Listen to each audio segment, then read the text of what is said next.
आज अद्विकच्या डोळ्यात पाणी बघून तर आतून तुटल्यासारखंच वाटत होतं.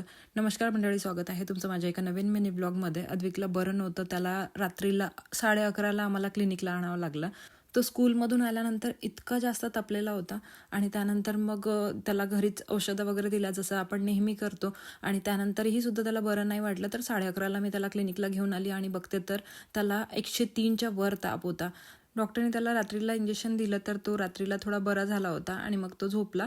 त्यानंतर सकाळी उठून आता त्याला परत औषधं वगैरे दिल्या आणि बाहेर स्ट्रॉबेरी विकायला आली होती आणि अद्विकला स्ट्रॉबेरी खूप आवडते म्हणून मी त्याच्यासाठी 8 पॅक घेतले स्ट्रॉबेरीचे. म्हटलं हा दिवसभर जरी खात राहिला ना तरी त्याला बरं वाटेल, म्हणजे त्याने काहीतरी खाल्लं पाहिजे हीच माझी इच्छा होती. तो काल काहीच खात नव्हता आणि त्यात म्हणजे त्याला रात्रीला जो फीवर चढलेला होता ना त्याने तर मी आणखीच घाबरलेली होती. सकाळी उठली, पहिल्यांदा त्याला खायला दिलं, उपमा बनवला होता नाश्त्यामध्ये आणि त्याला औषध दिलं. नंतर मग आता सगळ्यांच्या प्लेट्स काढल्या इथे आणि हो माझ्या ननदबाईसुद्धा आलेल्या होत्या कालपासनं, तर त्यामुळे मग त्यांना पण नाश्ता वगैरे दिलं. त्यांना लवकर निघायचं होतं म्हणून मग त्या घाई करत होत्या. त्या जास्त व्हिडिओमध्ये यायला कम्फर्टेबल नसतात म्हणून मग त्यांना जास्त घेत नाही मी.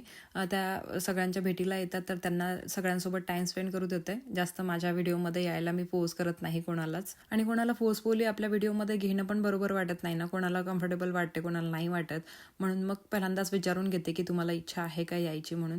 आता त्या निघून गेल्या आणि त्यानंतर मी ब्रेकफास्ट चहा घेतला आणि त्यानंतर ही स्ट्रॉबेरी क्लीन करायला घेतली. आता मला आधी नव्हतं माहिती की मीठ टाकून स्ट्रॉबेरीला क्लीन करावं लागतं. मी एक व्हिडिओ बघितला होता की स्ट्रॉबेरीला साधं पाण्याने क्लीन नाही करायचं असतं, मीठ वगैरे टाकून थोडा वेळ ठेवून द्यायचं असतं, त्यानंतर ती क्लीन होते. साध्या पाण्याने ती क्लीन होत नाही. नंतर मी माझ्या लंचसाठी ओट्स घेतल्या आणि यांच्यासाठी ताट वाढून घेतलं.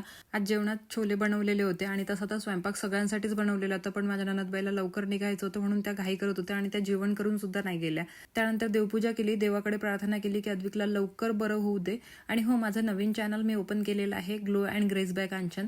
त्यामध्ये तुम्हाला मराठी कंटेंट बघायला मिळेल, फॅशन, ब्युटी आणि बरंच काही, तर त्याला पण तुम्ही फॉलो करून द्या. त्यानंतर मग मी हा व्हिडिओ बनवून घेतला. ही साडी जर तुम्हाला आवडली असेल तर लिंक कॉमेंट करा, तुमच्या DM मध्ये तुम्हाला मिळून जाणार. चला मग बाय.